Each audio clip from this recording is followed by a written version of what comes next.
Assalamu alaikum wa rahmatullahi wa barakatuh.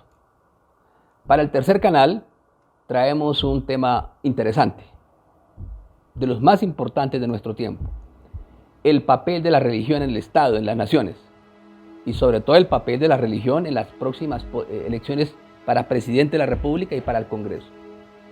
Para entender este espinoso tema, tan controvertido, tan manipulado, tan deformado, es necesario hacer las siguientes precisiones. ¿Cuál es el papel realmente de la religión para un Estado, una nación? Lo primero que hay que decir es que la religión y la espiritualidad son principios rectores y morales, éticos de una sociedad. La religión es anterior a los estados. Los mensajes espirituales, los mensajes de los profetas, de los maestros civilizadores, es un mensaje vertical que viene del mundo trascendental, del mundo, de lo eterno, a la tierra.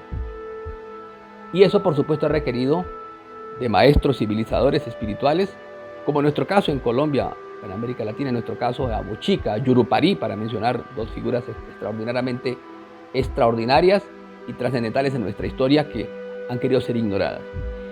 Ese conocimiento vertical hay que entenderlo de la siguiente manera. Imagínense ustedes una cruz que tiene una línea vertical y tiene una línea horizontal. En todas las civilizaciones, la mayoría existe este fenómeno, esta simbología. Pues bien, el mundo vertical, esa línea vertical, es la verdad cósmica. Es lo que procede del cielo. Maestros espirituales, civilizadores, libros sagrados, verdades eternas y justas. ¿Sí? Es el núcleo fuerte de las religiones, ¿sí? De esas tradiciones espirituales. Y la línea horizontal son verdades naturales, son verdades físicas. Esas verdades cambian con el tiempo, pueden mutar, no son eternas, son transitorias. Decía el profeta Emil Wack, somos hijos del tiempo, es decir, cada época requiere unas leyes, una jurisprudencia, esas pueden modificarse.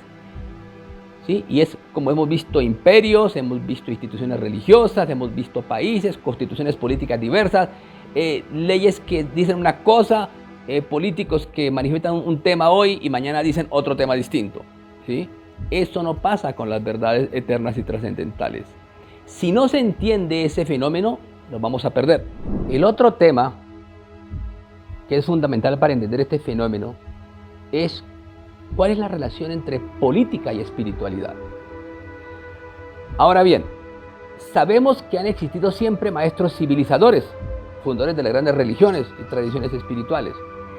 Estos maestros espirituales enseñaron cómo gobernar, cómo se debe manejar la cosa pública, la espiritualidad, el papel de los sacerdotes, o reyes, o cipas, caciques, emperadores, el papel del agricultor, del comerciante, del padre de familia, es decir, enseñaron normas para gobernar la sociedad. Y en ese orden de ideas, la espiritualidad ha inspirado a la política. Por eso todos los gobernantes han buscado legitimarse en la espiritualidad, en la religión, de alguna manera, en instituciones religiosas. Emperadores consagrados por papas o sumos sacerdotes que consagraban los faraones, etc. Siempre ha existido eso, la influencia de lo espiritual en la política. Es decir, como decía Hermes Trismegisto, como es arriba es abajo, así como existe un gobierno celestial, un gobierno en el mundo espiritual, se debe ver bien reflejado en el mundo material. Ese tema no siempre, por supuesto, ha sido fácil, pero es el tema del deber ser del político, ¿sí?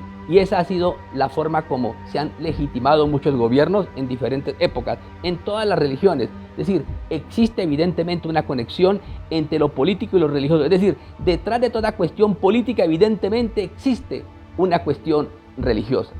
Ahora, ¿cómo se maneja eso dentro del Estado colombiano? ¿Y cómo ha jugado la religión en la política? Es el debate al que vamos a abordar en este momento. Si existe un país donde la religión ha jugado un papel fundamental en nuestra historia, es Colombia. Hemos tenido 12, 13 guerras civiles y en esas guerras la religión ha jugado un papel fundamental.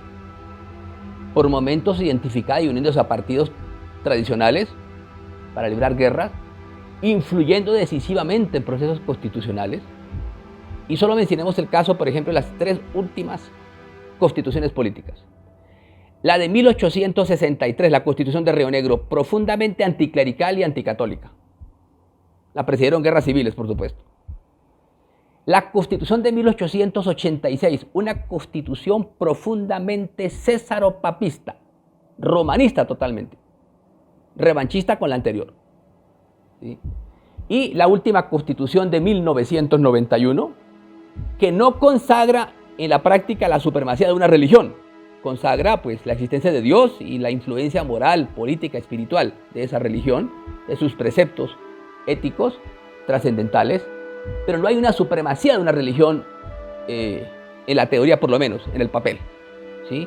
Esto demuestra que la religión sí ha sido importante en Colombia. Ahora bien, nuestro tiempo vive una crisis especial,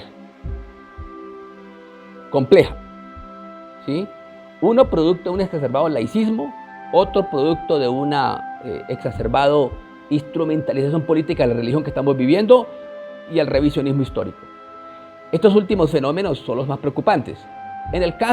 Voy a tocar el caso del revisionismo histórico. Lo vimos en las recientes manifestaciones, levantamientos sociales en Colombia, que fueron conocidos mundialmente, en la cual, por ejemplo, los sectores indígenas se tomaron el país. Por ejemplo, marcharon sobre nuestra emblemática Avenida El Dorado, que es de las más importantes de la historia de Colombia.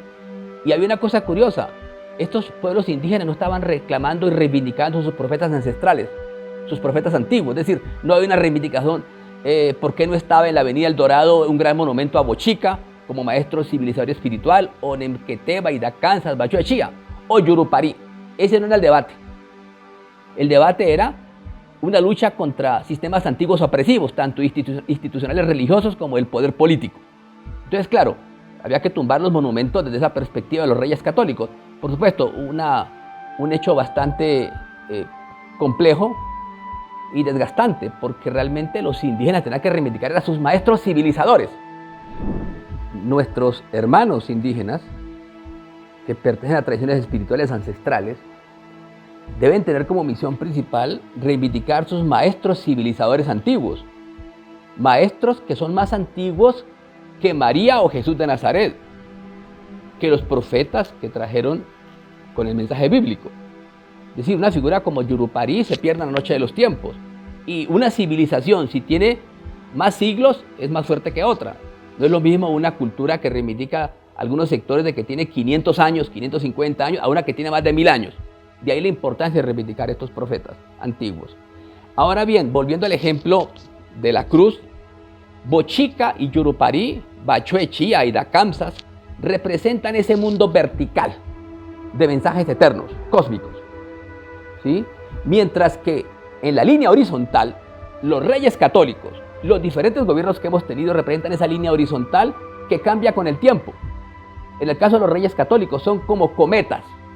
No son soles como los profetas antiguos. Son cometas que traen cosas buenas y malas. Una lectura histórica de su tiempo.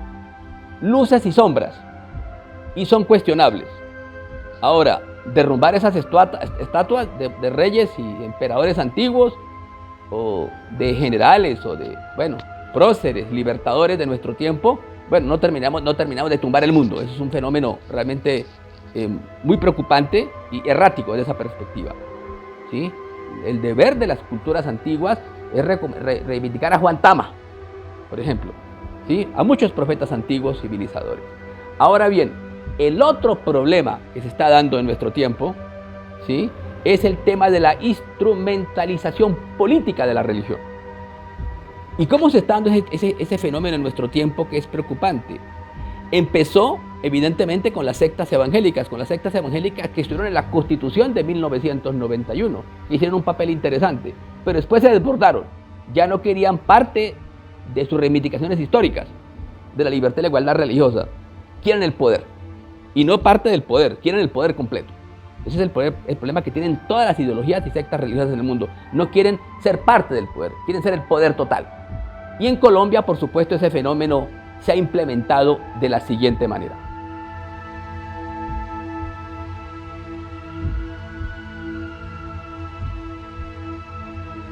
Si usted quiere recibir los contenidos del Tercer Canal, suscríbase y también ahí donde está la campanita para que lleguen todas las notificaciones de la Agenda Alternativa.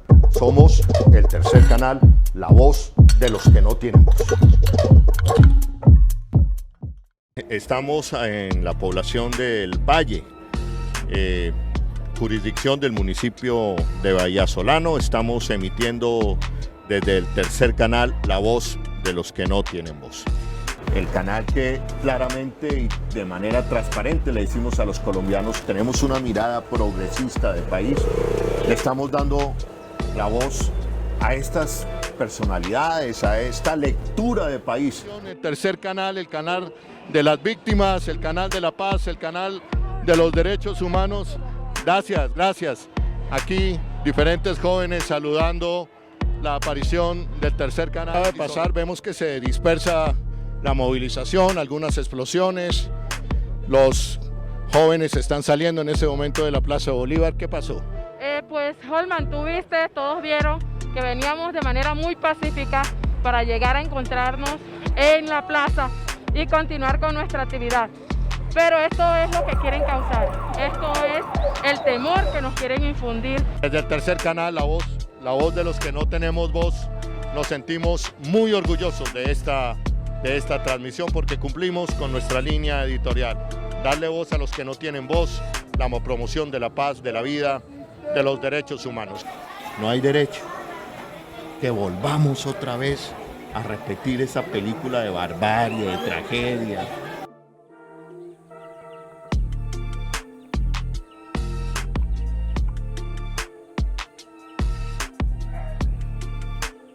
La juventud era la vida, pero las viejas fórmulas conocidas ya en este país que quiere eternizar la guerra, dispersaron la manifestación. Como he venido diciendo, se repite la película de la guerra, de los desplazamientos y de la violencia. Y esta película tiene nombre propio y responsables propios: hacer trizas la paz. Y vamos a decirlo sin miedo, yo lo digo sin miedo, yo me siento orgulloso de ustedes. Vamos primero por un viva la guardia. ¡Guardia, guardia! ¡Guardia, guardia! ¡Por mi raza! ¡Por mi tierra! Muchas gracias, muchachos, jóvenes. Ustedes son la esperanza. Gracias.